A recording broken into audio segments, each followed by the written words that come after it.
Hello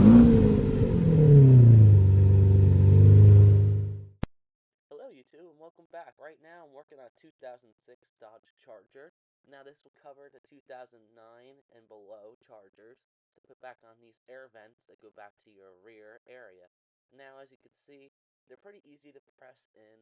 You just got to guide it in there. Make sure you put them back in the way you pulled them out and it's not in reverse.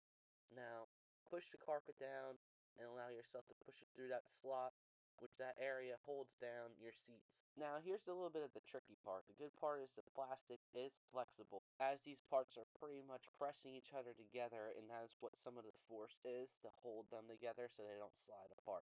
So you're going to have to lift the bottom up of each plastic and guide that oval shape around, and if it starts to crunch in on the corners like it was doing to me, this is the hard part where you're going to have to play around with it. But you don't have to worry about snapping the plastic. Like I said, it's very malleable. And there we go. We have it back together. So we're all set to put the rug back on the driver's side section.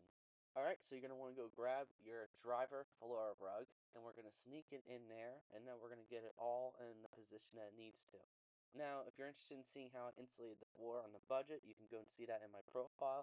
Or if you're interested in some rust repair, I can show you how I made this floorboard section because it all rotted out. As you can see, as I was putting the rug in, I kind of scooped in, and we're going to go right behind the pedals first and guide that in.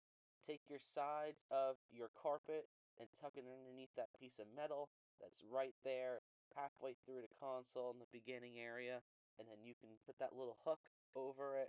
Now, if it's never been ripped before, you're going to have to take the console out or put a little slight incision where it goes in on that little hook area.